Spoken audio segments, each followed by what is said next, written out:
It's going to be a little bit of a therapy session. It is. I'm just going to be listening over here, drawing it out of you. This bike fitter. I'm just here for you to. Got some things about bike fitting that I need to talk about. I'm gonna help educate without sounding like an a-hole.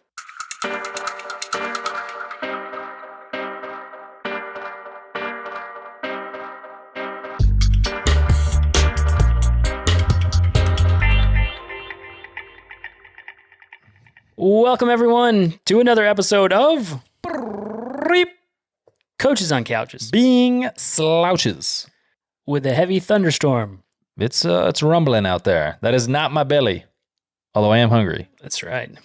Mexican food's coming. So today, got some things to get off my chest. Mm-hmm. It's going to be a little bit of a therapy session. It is. I'm just going to be listening over here, drawing it out of you. This bike fitter. I'm just here for you to. Got some things about bike fitting that I need to talk about. I'm gonna help educate without sounding like an a-hole. Let's hope it goes well. Yeah. But first, I'm Coach Dale Sanford. I am Coach Bryant Funston. We are the co-founders of BPC Performance Coaching, where we specialize in helping time-crunched athletes optimize their busy schedules so they can maximize their athletic performance. You can find out more about BPC by going to buildpeakcompete.com. You can check us out on Facebook and YouTube at Build Peak Compete, or all up on an Instagram at BPC Performance. A little sketchy on that. A little sketchy. Opening there, Funston. I know it, man. Hey, that's why we're getting back into a flow, man. Yeah. We're getting back into our flow. For those of you, we'll say this now, that haven't subscribed to the YouTube channel, this is, we'll be posting this there as well. And we've been adding some entertaining content to the channel on top of the podcast. Yes, sir. So, bike fitting. All right. My question, well, I'll pose a question to all of you folks out there that are spending, $4,000 to $12,000 on a bike. Why would you spend that kind of money on a bike and not get it properly fit? It's like buying a sports car and like getting in it and like never adjusting the seat and just leaving it to like the last person that was in it. Mm-hmm. I think I'll answer on my end. Here's what I would think. Here's what I think. If you just don't know the difference, like you don't know what you're missing out on. Like if you got into a sports car and you're like, yeah, I can still touch the gas, kinda, but you don't realize that by moving the seat up, you can actually get that pedal all the way down. You just don't know what you're missing out on. You don't know what you don't know. You don't know what you don't know. Yeah, I get that part. Mm-hmm. And not to make it sound like you need an expensive bike to get it fit. That's not really the point. But no. It's just whatever level you're at, it's an investment, right? If you're buying a $800 bike, it's still an investment for you. Like you want to look at the bare minimum. You're looking to optimize comfort. Yeah. Which is going to increase enjoyment. We're all about keeping people on bikes and getting more people on bikes. And if it's enjoyable, mm-hmm. that's huge. Yeah. If you fall under the category of you like riding your bike, you do it quite a bit, and or you want to see performance gains, which for most people they're buying especially if you're buying a more expensive bike, if that's in your budget, if you're trying to buy performance, then obviously you should also be looking at all those other areas where you can also be making sure you're maximizing your performance on said bicycle. Yeah, I mean, you can buy a really high performance bike, the latest and greatest, and if you're poorly positioned on that bike, the gains that you've gotten from the frame and the wheels and the weight, can totally be negated in poor positioning. Yep. Number two, you're looking to optimize efficiency, which means more power to the pedal. Mm-hmm. And it also means you're less prone to injury. Like if nothing else, you're looking to optimize comfort and efficiency. I mean, now don't get me wrong. If you're like Brian was saying, if your main use of a bike is like a commuter and you're doing short, easy rides and you presently have no issues, you're probably okay. Yeah. But if you're on the bike to get better, to push yourself, you know, everyone deserves to ride a properly fit bicycle, regardless of how much you spent on your bike. Oh, exactly. Yep. So like the other things that you could be missing out on is obviously optimized aerodynamics. Which is the number one thing a person's trying, unless you're doing hill climbs, the number one thing you're trying to overcome is how much air your body is pushing against. And as you increase speed, it becomes exponential. So by improving aerodynamics, even a little bit, that makes massive gains at higher speeds. Right. And the other side of that is improving the handling of the bike. I can't tell you the number of times that I have seen people come in for a bike fit and have tried everything already. And so their option was to raise the bars up as high as they can go, usually with like a high rise 25-degree stem or something like that. And so they have basically managed to totally negate any aerodynamic benefit of the bike.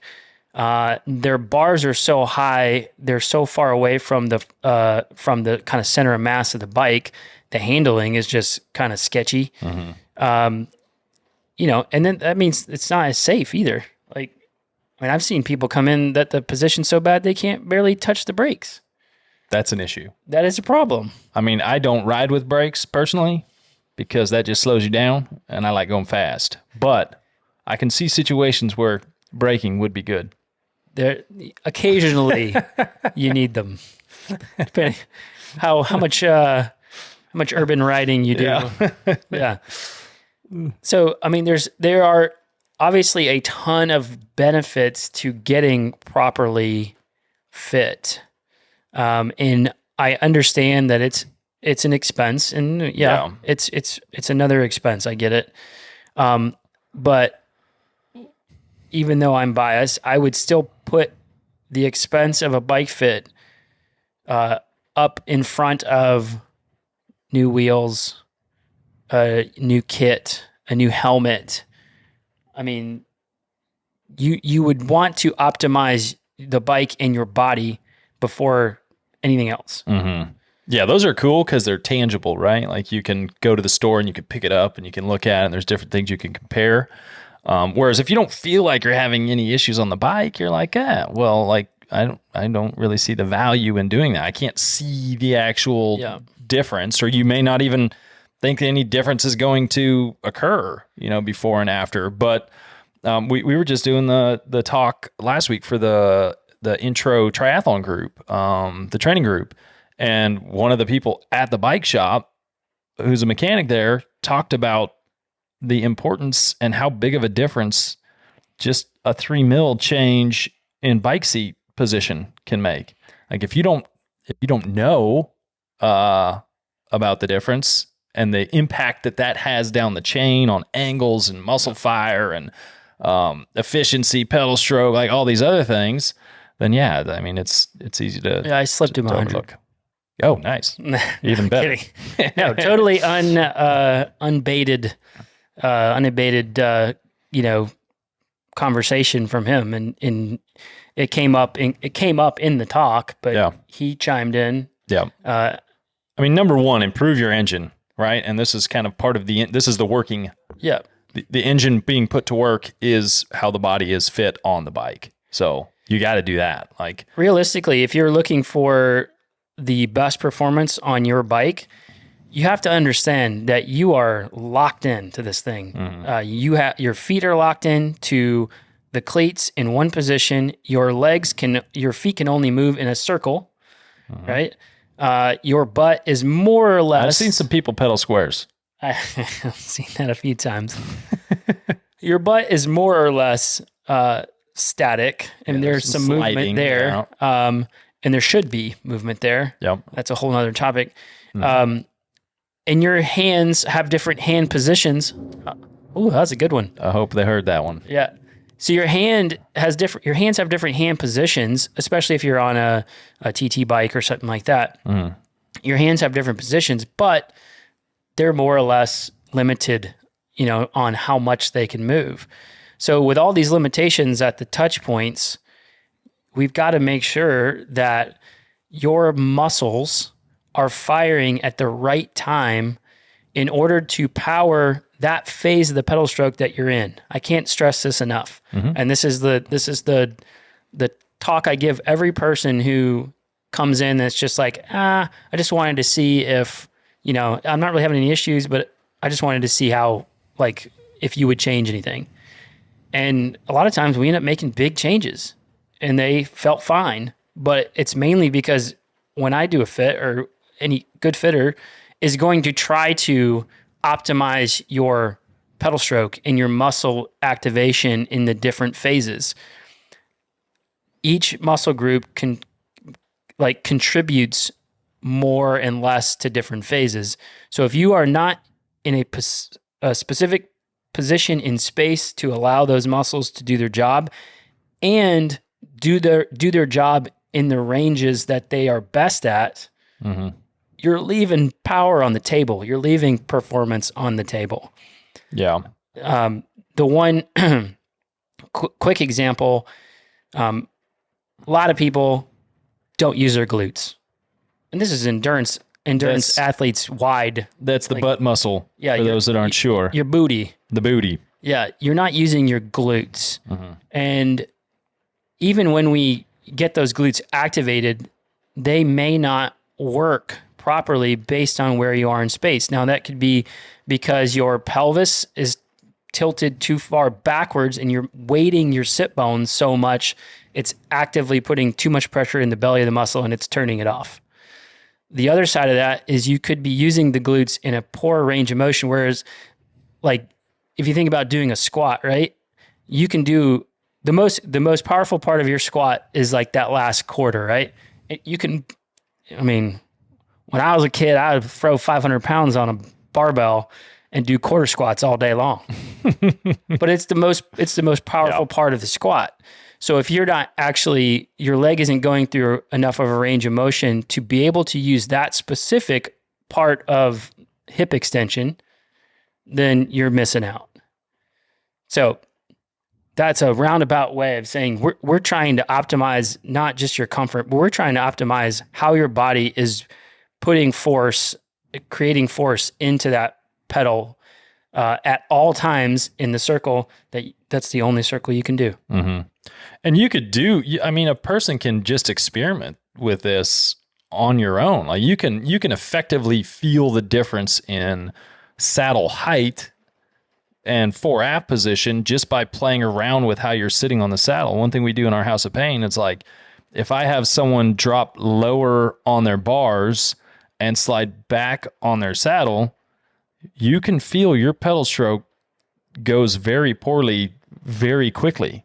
Yep. So you can even play around with it a little bit. Obviously, that's a little bit exaggerated and doesn't mean you're in a good spot to begin with, but you can see how changes on where you're positioning yourself in space impact how the body feels, how the pedal stroke works, direction of force production, all of those things.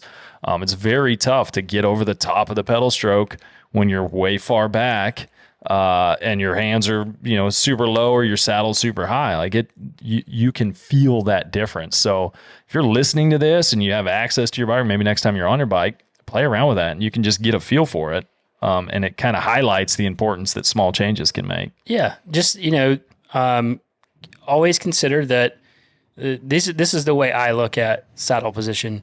If we're moving you forward or backwards, we're effectively changing the timing of the bottom of the pedal stroke. Yeah. A lot of fitters are looking at it like, hey, I want to put your knee over your pedal spindle and stuff like that. Caps. Yeah, the caps. Bad boys. What you gonna do? So you're in my world, I'm effectively changing the timing of the bottom of the pedal stroke. And that is so that I can make sure that your hamstrings are kicking in at the right time and not too early and not too late, so that they can do the maximum amount of work as possible. As one of the most fatigue resistant strong muscles in your body, we're trying to get those things to work as much as possible. So we're more or less, we're optimizing your position in space for that circle. So how do you know, this is the easy part. How do you know if you really should be looking to get a fit right now? Man, we get the pain train and everything. Pain train too. Thunderstorms and pain trains is a good day. So how do you know if you need a fit now or should look into getting a fit immediately? Obviously, if you're getting pain of any type, that's a huge one. Now we're talking, it could be in the feet, in your saddle, in your hands, any of the touch points obviously are big ones, but then all the supporting joints and muscles as well, neck, back, knees, ankles, all those things. If you're getting pain, something's up. Well, I think the beauty of a good fitter is a good fitter is going to be able to also look at the equipment you have as well and be able to pull from that database of knowledge. Like, okay, this person's biomechanically set up this way, through the off the bike little assessment. Yeah. And you can get a very quick feel of, oh, okay, the shoes or the gloves or whatever it may be that this person is utilizing, or the way the cleat position is definitely a contributing factor to ABC in the issues that person's dealing with. Yeah, obviously I would say the best fitters also have backgrounds in biomechanics and or physiology, because it makes it easier to spot those things that are either not active enough or overactive, or movements that are just not smooth or something like, that's stuff you've watched enough people, as a biomechanics nerd, and stuff just picks out, it just jumps out. Yeah. So, and this could be the same person who may spend months just trying to troubleshoot. Yeah. And then on their own, on that same hand, if that person is pretty good, they can pick out things in the movement and then not only check the bike position, but also check your strength, flexibility, see if it's a body related imbalance or limitation. And then they can most likely give you a plan to fix that, improve it. We can't always blame the fit for issues. Sometimes it's just a limitation or a imbalance you have in your own body. And a good fitter will pick those out and help you with those as well. Yep. It's not just all about the bike. Okay, so the second one is numbness, obviously. You really don't want numbness anywhere. Now, I'd say if you do have existing things like, disc problems and stuff like that, those can contribute, but they also could have been caused by the bike position. So if you are getting numbness, don't just live with it. I can't tell you. What's the most common that you get? Feet, hands, nether regions, neck, all the above? All the touch points. Yeah. Anywhere close to a touch point, if you're getting numbness, there's a good chance either blood flow is being cut off or a nerve is being pinched by some other part up the chain, down the chain, something like that. But I can't tell you the number of times I've been fitting people and they're like, well, I just thought this whole saddle discomfort was part of it and I just had to get used to it.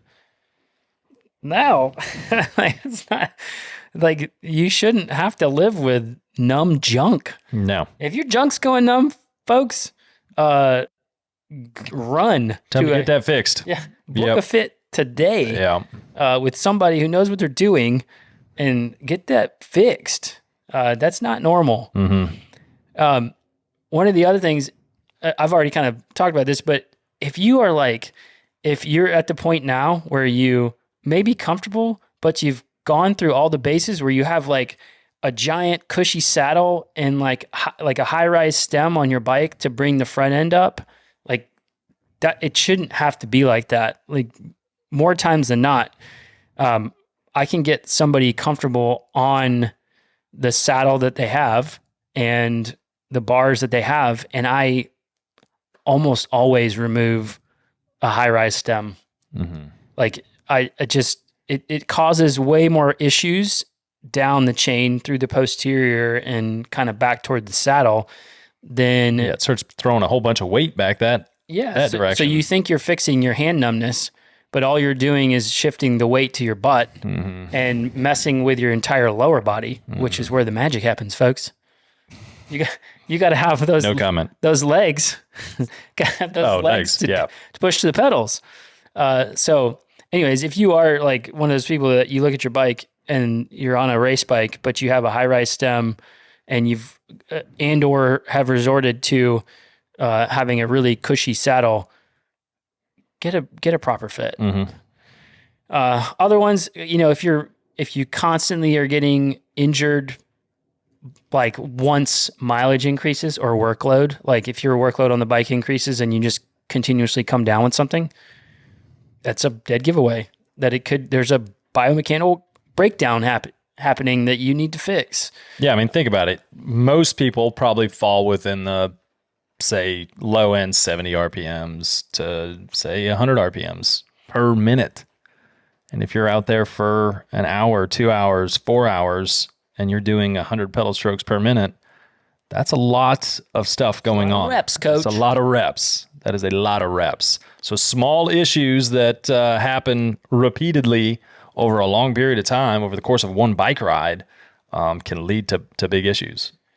Yeah, the last one is maybe less noticeable if you've been riding the same position a long time, is if you like habitually just move around on the saddle a lot. Yeah.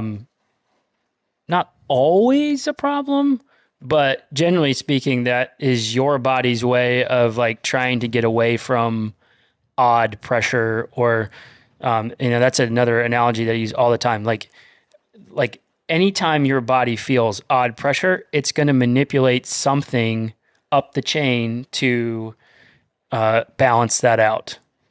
All the touch points. So if anything's off, you are manipulating your body, twisting, rotating, whatever, to get away from odd pressure. So if you find yourself moving around a lot, there's a good chance something's just not right. Yeah, and going back to the original, you don't know what you don't know. Some people may not even realize that they are sitting weird on a bike, like twisted, pelvis doing strange things, rolled back, or whatever it may be. There's a lot of folks that just feel like they're pedaling perfectly and sitting perfectly and just don't realize that things are off. Yeah, normally I would say don't take bike fitting advice from your buddies. Yeah, it's actually on there. I see it. Yeah, I put that on there. It's down the... But if they're constantly telling you that you look like you're sitting crooked on the saddle, or if it's knees are diving out or flaring in, like that's an easy one most people can spot. There's a lot of lateral movement in your knees and people are talking to you about it. That sort of thing. Like, that's a dead giveaway. But when your body tells you that it doesn't look like your seat's like high enough or your bars are too high or whatever, that's something you can feel out on your own, but you can also get a fit, and a fitter will tell you straight up if it is or is not. Yeah. Well, heck, you even have it if you're riding your bicycle next to someone, the level of attention you can actually put into looking at that person's fit while still making sure you're not crashing and falling off the road or hitting a dog or a car or whatever it may be is very small. So you're getting these small glimpses. Yeah. People ask you all the time, like, hey, can you just take a peek at how I look right now as you're riding next to them? And people ask me, I'm like, group riding is like speed dating. It's like you're next to somebody long enough to talk about the weather, and then you're like, oh, okay, see you later. Yeah. Like if I see you do like 10 pedal strokes, it's not enough to really, and I'm not even at a straight on angle half the time. That's what I was about to mention. And I'm like lower or higher than the person. So it's not like you're looking straight on to them, like at level, and they're moving really fast. When I do a bike fit, we do slow-mo camera and we can slow it down, 240 frames a second. and we can slow that down really, really smooth and really see when a muscle kicks in that shouldn't be. I mean, I think that's the coolest thing when I've watched some of the fits you've done is seeing. Well, there's two different things. One is seeing, you can actually see when that hamstring starts activating kind of through the bottom of the pedal stroke and where it is relative to the bottom of the pedal stroke. And the other, I forget who you're fitting, but you made changes to seat height, and you would have expected that to have made a change in leg length, like the leg angles, but it didn't. And so, that points to other things happening, or potentially just super tight hamstrings, or, other things that could have been going on there. But you made changes, and being able to see it in slow-mo and see it on the video, you could tell that, okay, that change did not have the effect. So what else is going on here? And then draw upon your experience to help fix that. But yeah, there's a lot of information out there on like angles and stuff, and what typical angles are for leg extension and torso angle and hip angles and stuff like that. But if those angles are not taken and taken in context with proper pedaling position, then it's really easy to get a poor position with proper angles. Dropping a saddle, we'll see it a lot.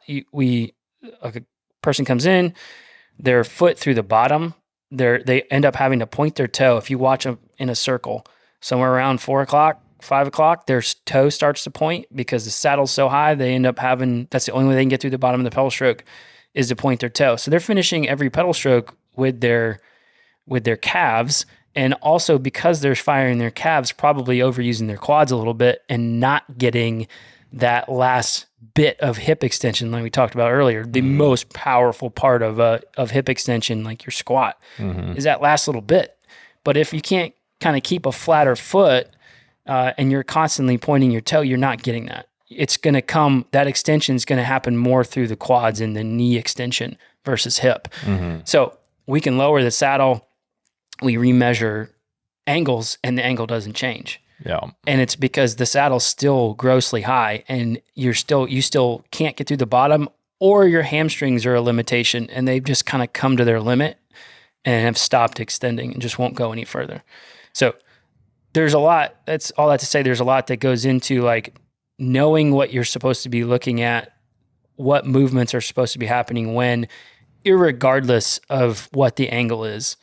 I mean, I break rules all the time on really fit folks as far as leg extension angles go, as long as the pedal stroke is really smooth. I mean, like optimizing. As soon as the person on the bike starts trying to adapt and accommodate for the fit change, that's an issue.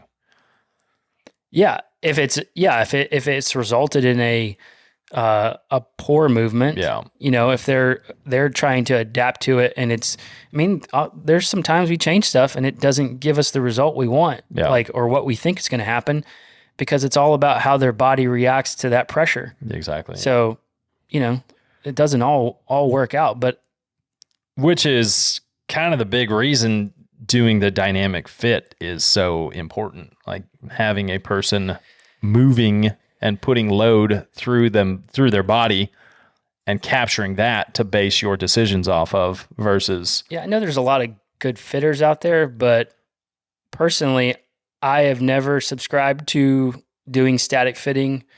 Kind of explain the difference too. So static fitting is basically put you up on a trainer and will like basically stop you at different positions on the bike and take a measurement, maybe with like a giant protractor or whatever, angle measuring tool. That's all well and fine and probably get you close if it's considered with proper pedal stroke, but a lot of times they don't pay attention. A fitter might not pay attention to where the heel is, and then the knee angle comes out fine, but really the seat's too high. Yeah. That's the most common scenario from a static fit. Dynamic fitting, we are only taking measurements when you're moving. And when I do it, I make the athlete go pretty hard. I mean, pretty much at threshold to make sure that their movement and positions optimized when they're going hard. Does it not make sense to be optimized when you're really pushing versus when you're like dilly-dallying, spinning? Like, Yeah, when load is the greatest, we want to make sure efficiency and mechanics are as efficient as they can be. You know, if you go too easy, when you're spinning easy, your pedal stroke isn't the same. Your pedal stroke is. I get pretty lazy when I'm going easy. Yeah, it's inherently less efficient. You know, your heels are going to come up quite a bit. You know, you're just not going to push down through the bottom of the pedal stroke more. So we break it down. You're moving and you're going, you know, a pretty good effort where you have to like really utilize all the major muscle groups to keep that pedal turning. So, yeah. And does that force you to change where you naturally sit? Like you mentioned earlier, making small changes on the saddle effectively raises and lowers the seat when you go fore aft. If you're someone who maybe sits further back on the saddle when you're just dilly-dallying, or if you first hop up on the bike, but under load, you're sliding forward, that can be a pretty big difference. Yeah, a huge difference. And like people tend to like when they are forced to go hard, they tend to like fall into or slide into like the spot on the saddle where they feel the most powerful, you know? And then you can kind of, the other side of it is they start to like really kind of show what kind of upper body posture they're going to hold when they're going harder. And so that's when you can make decisions on bike length and stuff like that. If they go straight to turtle shell. Yeah. Well, Ninja Turtles. You can look at, they could be totally bowed in the back, or you can realize that when somebody goes harder, they actually just bend their elbows so much more than you really thought. So it's really easy to set a bike too short, like lengthwise, set the bike too short when they're just kind of up on the trainer going easy. It looks great, but that's not really how they ride. And when they get outdoors, they hunker down and their elbows bend. And when they really get to it, the bike feels short. So, you know, it's just all things that you have to kind of watch as the person's moving, and ideally when they're going fairly hard. Yeah, knowing what they're training for too. Yeah, absolutely. Yeah, I mean, if you're a crit racer versus a guy or gal doing, you know, centuries, and that goes into comfort and aerodynamics as well. Like we're gonna try to optimize aerodynamics a bit more for somebody who's doing 40K and below time trials versus somebody who's doing unbound. You know, two different fits there. Two very different positions. So this is probably a good time to just talk about aero bars on gravel bikes. Get into that'll be getting into the weeds. I can honestly say I've never actually aided somebody in fitting their aero bars on their gravel bike. So the big question for a lot of people is, well, it feels okay, but do I really need a fit? Like, I'm not having any pain, numbness. It just feels pretty good. Some of the other questions you can or things you can monitor to see if there might be an opportunity for improvement there is, are you getting overly fatigued in one major muscle group? So like when things get hard, do your quads just immediately blow up? Do your calves just immediately blow up? On steady or hard efforts. Realistically, if the position's right, when you're going steady hard, it should be pretty well balanced through your the big muscle groups, quads, hamstrings, and glutes. Ideally, saving your quads and calves for the more spiky, high power, peak power efforts. So if you are getting a lot of quad fatigue, calf fatigue, that is a sign that there could be a saddle height issue or fore and aft. I mean, it's just a saddle in general. Yeah. If you're constantly sore after long rides, like of the similar distance, so if you've been doing if your workload necessarily hasn't changed, but you're constantly sore after, that's a sign there could be some improvement made in your position. again, if you're using a high rise stem on a modern road or gravel bike, with the geometries being so aggressive, I a lot of times I do have a decent amount of stack under the bars, but I have yet to put somebody in what I feel and what they have given me feedback as a good, comfortable position with an upright stem. Like it's causing problems. Mm-hmm. Just don't do it. It's a pet peeve. It's a pet peeve. I have a collection. I think Dale started the Slam That Stem. I don't necessarily. Now I personally am a advocate of slamming the stem, but I also race bikes and have raced for years and am pretty flexible, and it just feels good to me. Like I also have to ride bikes. I'm longer torso, so it makes it more difficult to get the drop that I want on my body type. So, don't judge what you need based off other people's bikes. Yeah, I think that's the big thing. I mean, bike manufacturers have different sizes. They don't have unlimited sizes, right? Yep. And they come with a standard length stem depending on what bike size you're with. It usually comes with that one, with then options to change that.